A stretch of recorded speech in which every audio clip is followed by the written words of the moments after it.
إن الحمد لله نحمده ونستعينه ونستغفره ونعوذ بالله من شرور أنفسنا ومن سيئات أعمالنا من يهده الله فهو المهتد ومن يضلله فلن تجد له وليا مرشدا وأشهد أن لا إله إلا الله وحده لا شريك له وأشهد أن محمدا عبده ورسوله صلى الله عليه وعلى آله وأصحابه ومن اتبعه.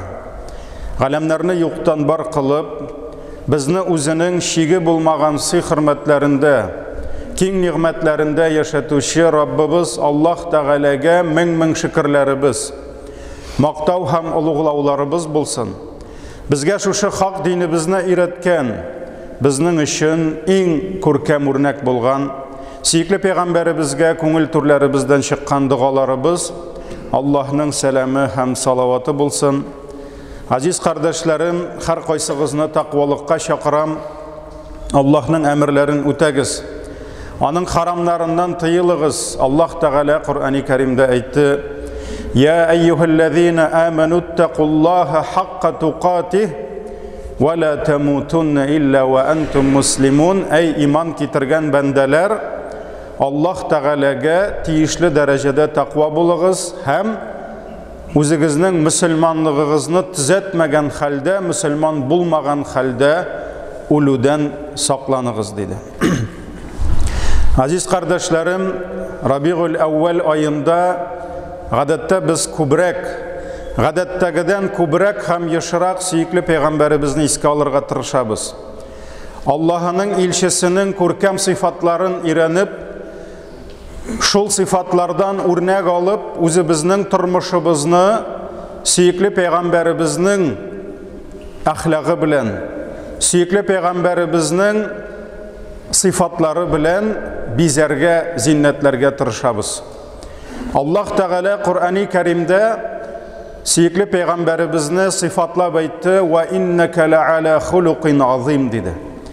Дөреслекдә син бүйек әхлак иясе диде. Ты обладаешь величайшим нравом диде Калам сүрәсенең 8-нче аятында. Һәм сөйкле пәйгамбәребезнең бу дөньяга килүе, аның пәйгамбәрлек вакыты гына түгел, хәтта кичкенәдән бу дөньяга тууы, аның кичкенә сабый бала булып, кичкенә малай булып үсүе, аның сөт анасында булуы, аның бабасының кулында, аннары соң Әбу Талибка күчүе, аның яшь үсмерлек вакытлары, аның Хәдишәгә өйләнүе һәм башка шушы язмышы, аның кичерешләре һәрберсендә безнең өчен зур гыйбрәт бар. Шул гыйбрәтләрнең берсе, сөйкле пәйгамбәребез саллаллаху алейхи ва саллям бу дөньяга айырым бер халәттә килде. Ул ятимлек халәтендә. Сирата. Беләбез, ул әнисенең карынында булганда әтисен югалтты. Шуңа күрә ул бер кашанда әтисен күрмәде. Әтисен тотмады.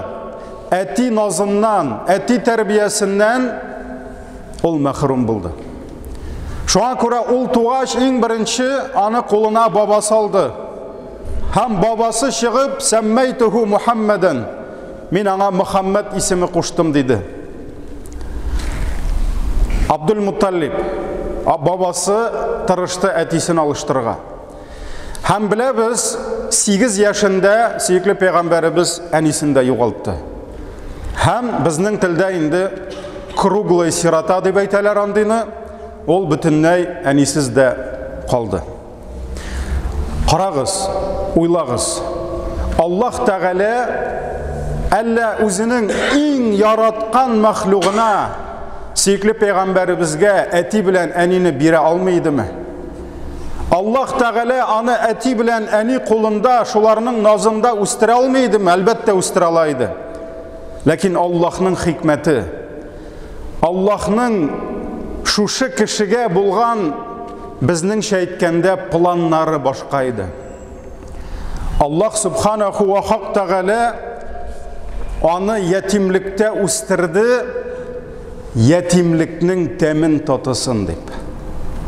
Кішкенеден нәрсе ол әтисіз үсу. Чөнки исламда ятим әтисіз бала. Әтисіз қалған бала бәләғатқа ирешкенше ол ятим санала, әнисе болса да. Әнисе бизнес-вумен, бай, күшлі болса да, әтисе бик көп өлгенде ақша қалдырып кетсе де, ол барыбір ятим санала. Чөнки исламда бала тәрбиесінде атаның орны зор. Әни болса да ол ятим, чөнки аның әтисе жоқ. Һәм Пәйғамбәребез саллаллаху алейхи ва саллям Аллах Тағала Духа сүрәсендә иң башта аның ятимлеге турында әйтә. Нәрсә ди? Әләм яҗидка ятиман фаава ди. Әллә без сине ятим итеп тапмадыкмы ди? Неужели мы тебя не нашли сиротой фаава и дали тебе приют ди? Biz seni yaqladık di. Anlarısın bir neçə ayətdən sən Allah əmrlər birə başlay. Seyikli Peyğəmbərimizə həm şul əmrlərinin birisi fəəmməl yetime fələ təqhər. İndi yetimgə kilgəndədir. Что касается сироты, фәлә təqhər. Yetimni kimsitmədi. Yetimlərinin haqqını kimsitmədi. Alarını zorladı. Alarının haqlarını көтәрді. Һәм сөйкле Пәйғамбәребез саллаллаху алейхи ва саллям ятимлекне үз башыннан, үз гомерендә кичергән кеше буларак, ятимне аннан да күбрәк аңлаучы бар идеме? Юк. Татарда шундый әйтем бар. Ашның хәлен тук белмәсти. Сытый голодному не товарищ дигәннәр. Шуңа күрә без арабыздан кайсыбыз әтиләребез белән үсте. Кай вакыт әтиләребез бераз катырак булсалар да, бераз гына әтиләребездән куркып торган булсак та, без әтиле булып үстек. Без ятимлекнең нәрсә икәнен бөтенләй без аны аңлый алмыйбыз. Ләкин сөйкле Пәйгамбәребез Аллаһ Тәгалә аңа мәдрәсә бирде. Ул әтисез, әнисез үсте. Һәм шуңа күрә Пәйгамбәребез саллаллаху алейхи ва саллям урамда басып торган ятим яныннан тыныч күңел белән үтеп китә алмый иде. Чөнки ул шушы басып торган сабый балада үзен күрде. Үзе кичергән авырлыкларны искә төшерде. Шуңа күрә Аллаһ Тәгалә нәрсә ди? Син дә ятим идең бит ди. Без сине кабул иттек, сиңа яклаучылар бирдек ди. Шуңа күрә син дә ятимнәрне кимсетмә диде. Сөйкле Пәйгамбәребез саллаллаху алейхи ва саллям гомеренең ахыр сулышына кадәр ятимнәр өчен көрәште. Ятимнәрнең хакларын яклады. Кешеләрнең, җәмгыятьнең күңелләренә сеңдерде.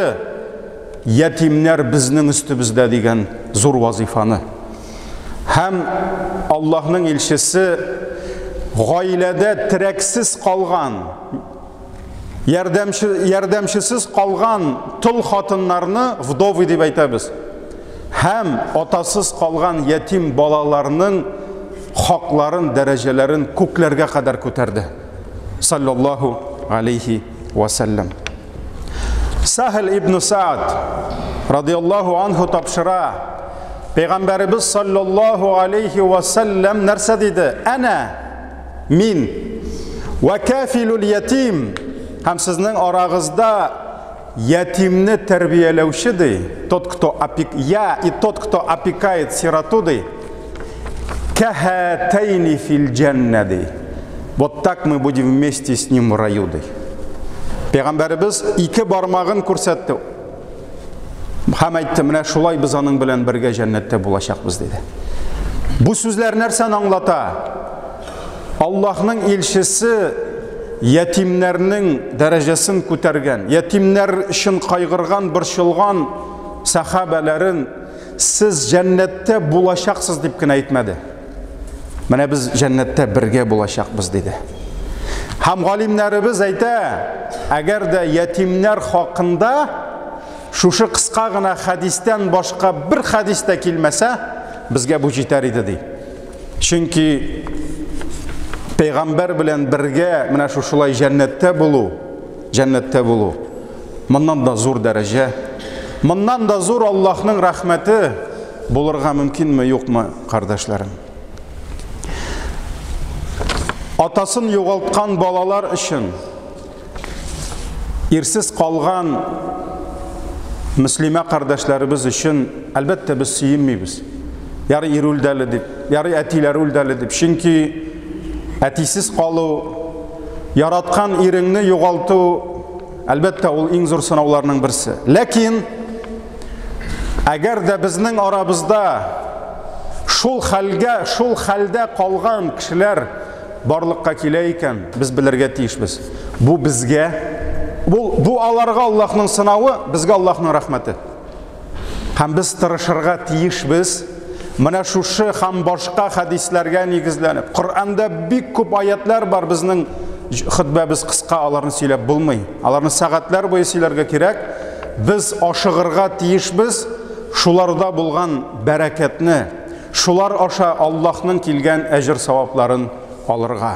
Бу безгә зур форсат, зур мөмкинлек булып тора, газиз кардәшләрем.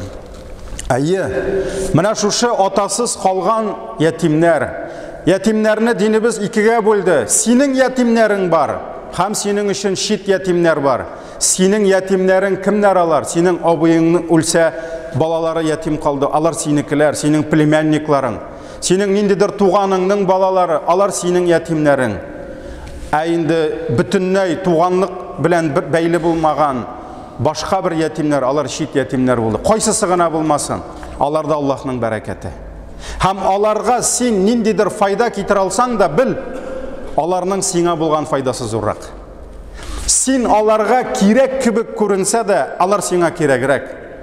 Шуңа күрә ятимнәр аша мөселман үз тормышына бик күп бәрәкәт, бик күп файда ала. Шуларның берсе, ятимнәр аша Аллаһ каткан бәгырьләрне җибетә.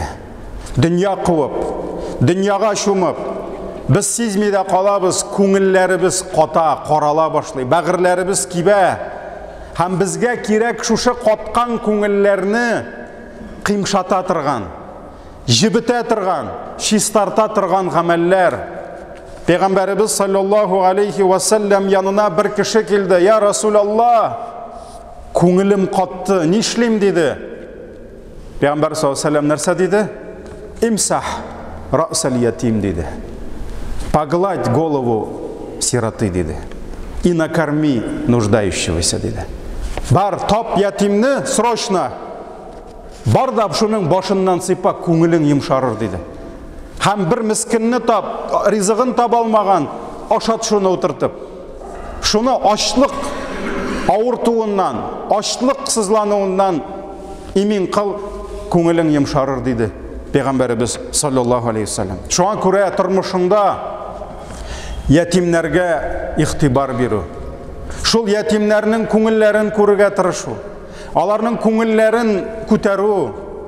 Үз аталарының назыннан мәхрум калган шушы балага ничек тә булса шушы тәрбияне бирергә тырышу, бу синең күңелеңне йомшарта. Бу синең калбыңны чистарта. Бу безнең өчен зур бәрәкәт булып тора.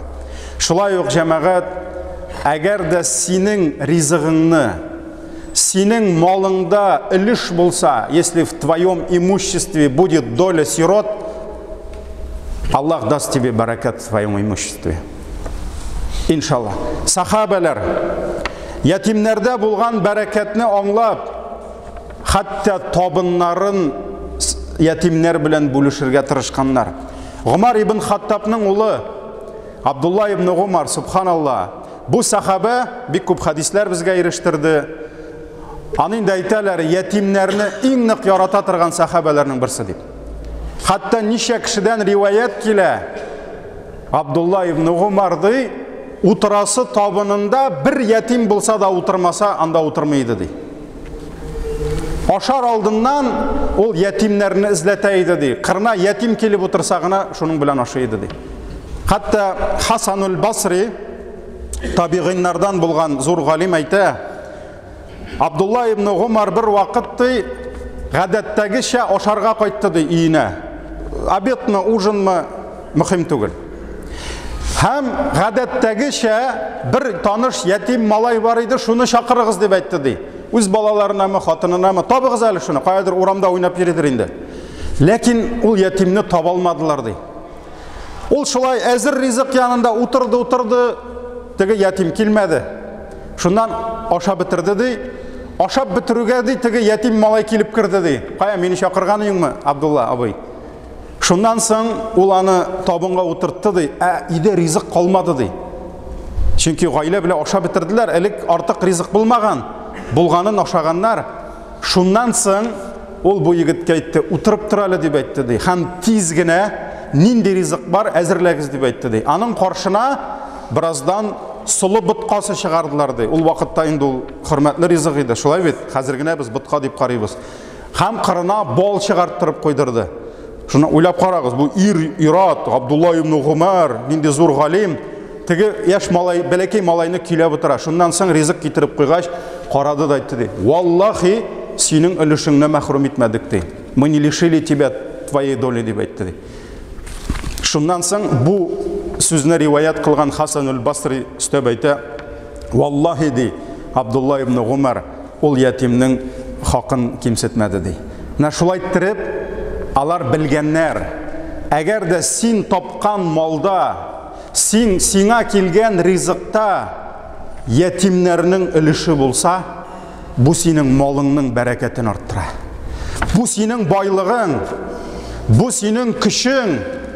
Аллаһы Тәгаләнең кудрәте, Аллаһ кешеләргә көч бирә. Кешеләр арасында көчле кешеләрне бирә. Бүтән кеше көчле була алмый, бүтән кеше бай була алмый, бүтән кеше җитәкче була алмый, бүтән кеше әмир була алмый. Ләкин Аллаһы Тәгалә шушы көчле шәхесләр артына көчсезләрнең дугаларын куя. Әгәр дә көчле кеше сүреп алга таба барганда, аның артында ул ярдәм итеп тора торган фақирләрнең, мискиннәрнең, тол хатыннарның, ятим балаларның ихлас дугалары тора икән, бу көчле кешене беркем дә сындыра алмый. Беркем дә аны җиңә алмаячак. Чөнки аның артында көчсезләрнең нәрсәсе? Көчсезләрнең дугасы тора. Шулай ук җәмәгать, динебез ислам, ятимнәргә ризык атыгызда булды, тынычланыгыз гына димәде. Имам Катада рахимахуллаһ әйткән, ятим өчен рәхимле ата кебек бул дигән. Рәхимле ата кебек бул дигән. Гади ата димәгән, рәхимле ата дигән. Кем ул рәхимле ата? Ул үзенең баласының ашау-ичүен генә кайгыртмый. Ул аның бөтен тормышын кайгырта. Ул аның тәрбиясен кайгырта. Кечкенә бала үзенең киләчәген уйламаса да, ул бала, без әллә уйладыкмы кечкенә вакытта. Ләкин ата шушы баланы үстергәндә аның киләчәгенә карый. Бу кечкенә генә ул кем булып үсә? Бу кечкенә генә кыз кем булып үсә? Аңа хәзер нинди тәрбия бирергә кирәк? Аңа нинди белемнәр бирергә кирәк? Әгәр дә без ятимнәргә ризык кынатып торсак, алар кем булып үсәчәкләр? Шундый ук хәерче булып үсәчәкләрме? Юк, җәмәгать. Без аларның башларына кирергә тиеш. Biz аларның күңелләренә кирергә тиеш. Үз балаңа яхшы уку йорт эзләгән кебек, без ятимгә дә яхшы уку йорт эзләргә тиеш. Үз балаңның кулына шүкеш, пычкы тотырга өйрәткән кебек, без ятимгә дәген кулына һөнәр бирергә тиеш, кәсеп бирергә тиеш. Алар хезмәт итәргә тиешләр. Кичкенәдән син балам үсергә тиеш, син ир булырга тиеш, әниеңне кайгыртырга тиеш, сеңлеңне син кайгыртырга тиеш дип без аларга дөрес тәрбия бирергә тиеш. Аларның дөньясын да, ахирәтен дә без төзергә тиеш. Әлхәмдүлиллаһ. Аллаһның рәхмәте. Һәм субханаллаһ җәмәгать. Аллаһның рәхмәте киң. Әгәр дә шушы ятим балага бөтенләй шит ата, бөтенләй шит ана килеп үзенең назын бирсә, үз ата-анасы бирмәгән тәрбияне бирергә тырышса, көннәрдән бер көнне Аллаһ шушы балага, ятимгә шул кадәр бәрәкәт бирер. Валлаһи җәмәгать, Кайбер кешеләр тормышларында ятимнәргә шул кадәр хөрмәт күрсәтәләр, картаймыш көннәрендә үз балаларыннан да шул кадәр игътибар күрмиләр, шул ятимнәрдән күргән кебек. Картаймыш көнендә үз баласы бирми, шул ятим, ул үстергән ятим бала биргән кебек. Андый мисаллар җир өстендә җәмәгать бик күптер. Шуңа күрә без мөселманнар, безнең зур вазифабыз шушы җәмгыятьтә булган тол хатыннар булсынмы, ятим балалар булсынмы, без аларның тормышларын үз балаларыбызның тормышларын кайгырткан кебек кайгыртырга тиешбез. Нәрсә ул ятимлек? Ятимлек бездән ул бик ерак тема, кызганыч. Ярар, аны каядыр анда ятимнәр бар инде без дибез. Ләкин ятимлек җәмәгать, ул факирлектән дә, ул авырудан да тизрәк килә торган әйбер. Менә кемнең өйдә сабый балалары бар, һәрберегез беләсез. Мин үз балаларымны беләм, сез үз балаларыгызны беләсез. Әлхәмдүлилләһ, безнең балалар ятим түгел. Ләкин бүген кайтасыз, ястү укып йокларга ятасыз. Төнлә белән үлем фәрештәсе җаныбызны алып китә икән. Иртә белән безнең бүтән сабыйларыбыз яңа статус белән дөньяга уяначаклар. Нинди? Алар бүтәнесе ятим булачаклар. Моннан беркем дә имин түгел. Шуңа күрә Алла сакласын, синең балаларың ятим булсалар, аларга хөрмәт булсын дисәгез, бүгеннән ятимнәргә хөрмәт күрсәтегез. Нәрсә чәчсәң, шуны урасың ди. Шуңа күрә Раббым безгә шушы хәерле эшләрдә катнашырга, хәерле эшләрне оештырырга, башкаларны тартырга, изгелектә берләшергә Раббым насип итсен. Баракаллаху лана ва лакум фил Кур'анил азим ва нафa'ana бил аяти ва зикрил хаким иннаху хувал гафурур рахим. Астагфируллах, астагфируллах, астагфируллах.